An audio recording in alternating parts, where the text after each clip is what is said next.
What's going on, everybody? King of Dragons 5000 here, coming at you with another figure review. Today we'll be having a look at the McFarlane Toys DC Multiverse Batman from the Batman Arkham Knight video game. And so here we have the Arkham Knight Batman pose and out of the packaging. Before we take a look at the figure, let's actually run through his accessories because he does come with a few. The Arkham Knight Batman does come with a remote batarang, which does look really nice. I love the little details on it. We do get the explosive gel gun, which looks really nice and one of my favorite gadgets. We also do get the remote electrical charge, which does fit in either of his hands. And then of course we do get the McFarlane display stage. Other than that, Arkham Knight Batman doesn't come with anything else. I think a few more gadgets would never hurt. But anyway, with that out of the way, guys, let's actually move on to his details. And so here we have a closer look at the Arkham Knight Batman, and McFarlane has done an amazing job with this figure. Now, that's not to say he isn't without his flaws. We'll get into that in a little bit. But I really do love this face sculpt. It looks a lot like the Arkham Knight Batman, as it should. I think they're getting a lot better with the eyes. The Arkham Asylum Batman kind of had those weird eyes. This one has much better eyes, as you can see. He looks really nice. I do like this look, and just like with all the Arkham games, he does continue having those incredibly long ears. So really do like that McFarlane was able to capture that. And I think the skin tone looks really nice on this Batman. They did a really good job there. You can see all the detailing right here in the cowl right there. It's more like a helmet in Arkham Knight, but you can see how much detail is in it with all those panel lines and separate pieces. So this is where I'm a little bit conflicted on this figure. It does a lot of things right with the costume, but at the same time it does a lot of things wrong. For starters, let's actually take a look at the cape. In the game, these two little plates that you see right here, let me just get a little pointer right here. These armor plates should go over the cape. The cape should be underneath these armor plates. Now, unfortunately, as you can see, these armor plates are really little, and it does look like the cape attaches in the front, which it does attach in the front in the game, but you still had these armor platings covering the cape, and that is a little bit unfortunate. Also, in here should be a little bit of silver. I think they could have added just a little bit of silver paint, especially right here where those hydraulic pieces are. That would have been a really nice touch. Something that's also missing on this Batman is the detailing on the shoulder pads and the armor plates. Now, in the game, it almost has like a carbon fiber Kevlar weave pattern on it. As you can see, this is completely smooth. Now, I can understand why they weren't able to do that, but if they did it with Deathstroke, they could have done it with Batman. So that is a little bit unfortunate that we do not get that pattern. It's not going to make or break the figure, but it is something I do have to point out. We'll take a look at the arms first. The arms are done exceptionally well. I really do love the fact that we do have that underneath armor. It looks like Kevlar. And then you have these bigger pieces of armor right here. Now, the gauntlets are a little bit disappointing. Now, I don't know if you can see this, but we have a lot of nice little detail on the gauntlets. Now, the only problem is we don't have any paint whatsoever on the gauntlets, and that does make a difference because there are parts in the gauntlet, like this piece right here should be silver. There should be some silver accents right in here. And probably most disappointing are the bat fins. You can see they're really tied in on the figure, and no, that's just not on my figure. They're actually sculpted to be really close in on the gauntlets. Those should be sticking out a little bit, and those should also be silver. Now, they did a really good job with the hand here, differentiating the brown or the gray with the black, but on his knuckles they're supposed to be silver paint, almost like brass knucks, so they did miss out on detailing right there. So just like with Deathstroke, this Batman is missing some paint. A little bit of paint would have gone a long way, and right here you can see a little bit of glue residue on mine. Unfortunately, it is really close to the paint, so if I were to take some remover, I might accidentally scrape that paint off, which I don't want to do that. So taking a look at the armor here on his chest, I really love this. It's a really nice gray, as you can see. It does have the lining right here that like it's supposed to. If we look at the torso now, unfortunately, they didn't paint the abdomen plates. Now, some of the plates are supposed to be black, like the ones right here, and then these ones up here should be black, but the main plates should be the same gray as the chest plate. I don't know why McFarlane didn't include that paint, but it is a little bit jarring having a completely black torso with a gray chest. Just little things like that could have been improved on, making this figure much better. But you can see they still did add the little details of his undersuit where the armor wouldn't be able to meet, so he keeps his mobility.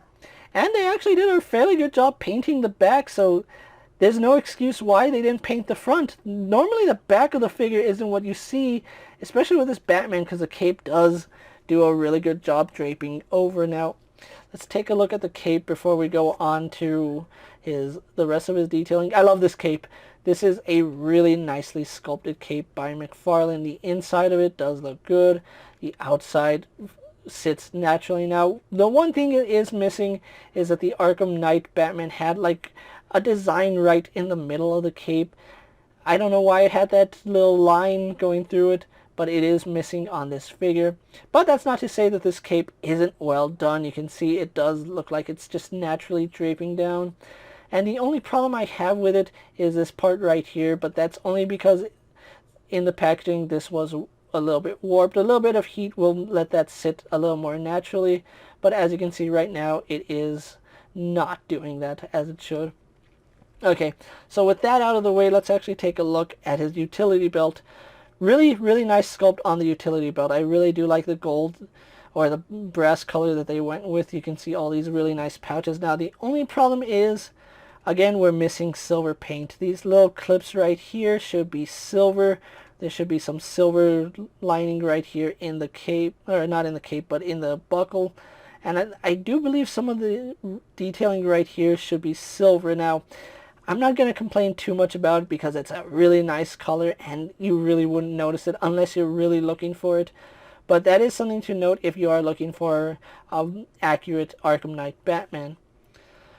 Moving on to the legs, which I think is one of the better part of this figure. You can see just how his armor is padded right here in the front. We have some of that undersuit right there. And then we have some more armor plating right here. And they do a really good job of differentiating the different types of plating. You would have the thicker plates right here on the outside, some lighter plates right here, and then the undersuit, just like a suit of armor would actually have. So I do really like that. Knee pads look spot on. And then we go to the greaves right here. Again, we're missing some paint. It should be we should have silver accents right here on the inside. There should be some silver linings right here. And the only reason I know all this is because it's on the DC Direct version, which we will be comparing him to when we have comparisons. But that is something to note, that this Batman is lacking some paint. Now, it's not the end of the world, but if you are thinking about buying one or the other, there are some things to consider. Not to say that this is a bad Batman figure. This is actually one of McFarlane's better figures. Now, with that out of the way, guys, hopefully I did a complete overhaul of the details. If I did miss something, I do apologize. But with that out of the way, let's actually get them compared to other figures you may have in your collection. And so here we have the Arkham Knight Batman posed next to a Marvel Legends Cyclops and a DC Multiverse Superman. Here we have the Arkham Knight Batman posed next to a WWE Elite Scale figure and a Mezco 1/12 Collective Popeye the Sailor Man. Here we have the Arkham Knight Batman posed next to a Lightning Collection White Ranger and a Star Wars Black Series Mandalorian. And finally, here we have the McFarlane Arkham Knight Batman posed next to the DC Collectibles Arkham Knight Batman and the McFarlane Arkham Asylum Batman. So with the comparisons out of the way, let's actually have a look at his articulation. Now, the Arkham Knight Batman here has some pretty decent articulation, I'm not going to lie. He does have a double ball joint in the head. Now, at first looks, you would think that he can't really look up, but for reals, there is a soft rubber piece right here. You can pivot his head forward and then have him look up. So this Batman has a double ball joint, which works exceptionally well. You can see he does look up really nicely. You'd think he won't be able to look down, but if you pivot that joint, he looks down no problem. So we have some really nice head movement there. He, of course, does tilt left and right. That works perfectly fine, and left and right movement, no problem. We do have a ball socket in the shoulder connecting it to the torso, so we do have some back movement, we have some forward movement, we have some up and down movement, so that all works. Arms do a full 360, no problem, and as you can see, it's a very buttery joint. It's not too tight, and it's not too loose, so I really do like that. Going out to the side, it is a little bit stiff, but you can see that his shoulder plate is made of a soft rubber and attached right here at the bicep, so it does go over the his torso really nicely. I do appreciate when companies do that. He does have a bicep swivel, which works fine, and as you can see, it does move that shoulder plate, which does work actually surprisingly well. I do like that. He does have a double bend here at the elbow, giving him much better than 90 degrees. It is a little bit mechanical, but I prefer the look over the range over the look. That's just me personally. He does have a ball hinge here at the wrist. We do have some up and down movement, as you can see. We can turn that wrist to have some in and out movement, and of course it rotates on that peg. So just like with Deathstroke, Batman here does not have a mid-torso joint. Now that is a little bit unfortunate, but just like with Deathstroke, they did a really good job here with the ball joint down here. If you don't believe me, let's actually move them off to the side. Really good range there. Look at that. Almost all the way 90 degrees to the side, to the other side, no problem. It does kind of gap up right here, but with the cape, you'll hardly ever notice it. Leaning back, doesn't go too far back, but we do have a really nice crunch forward. It would have been nice if we did have a joint right here, but we don't. Now, unlike Deathstroke, this doesn't seem to be a soft part. Actually, is it soft? Yeah, it's soft here in the back, but it's really firm right here in the front. I wonder why they did it that way. But anyway, we do have a really nice ball joint, and it does rotate. Kind of clicky on mine, so yours might have that same issue. Legs do kick forward, all the way forward, no problem. They go back surprisingly well. Out to the side, oh yeah, he does a split, no problem. So really good range there. Really limited thigh swivel, but we do have some thigh swivel. It goes inward more than it goes outward. We do have a double bend at the knee. Goes up about that high. And that's only because the way his leg is sculpted here in the back. If you try to push it any further than this, you do end up warping the plastic. And you can already see it's already stressing the plastic at the bottom. So do be aware of that. He does rotate here at the foot. We have a hinge in the ankle, which goes down and up.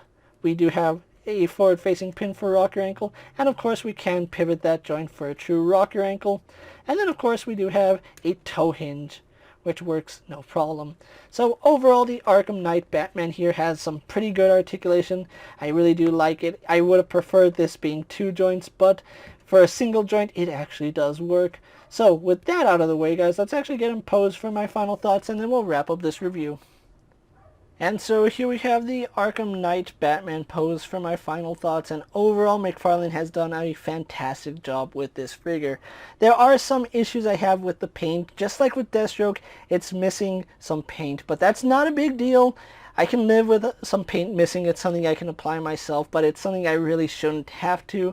I am pointing out that there are some parts of them that need some paint, and then other parts that kind of need like a painted texture or just some texturing in general.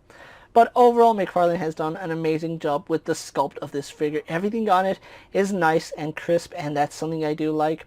This is probably one of the better Batman figures that McFarlane has given us, and I really do love the cape on this figure. It flows really nicely. It has a natural feel to it.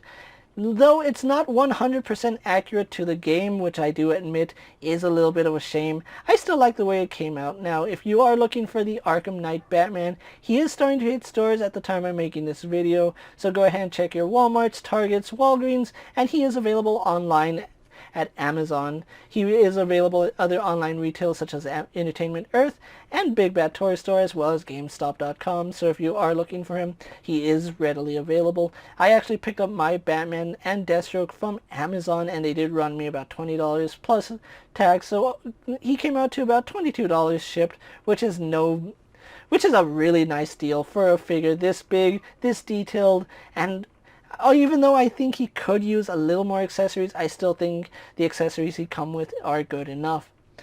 So if you are looking for a really good Arkham Knight Batman and you can't afford the DC Collectibles one at this time, this is a really good alternative to having that figure in your collection. With that being said, guys, I'm KingofDragons 5000. Don't forget to like this video, leave a comment, subscribe to my channel. Go check out all my other action figure reviews as well as all my other McFarlane Multiverse videos. Hopefully you find them informative. As always, if there's a figure you would like to see me review, let me know down in the comments, and if it's in my collection, I'll definitely have a look at it. While you're at it, check out my Instagram account for new and exciting action figure photos, and as always, ring that bell to be notified every time I upload a video. Until next time, guys, I'll see you later. Take care, everyone.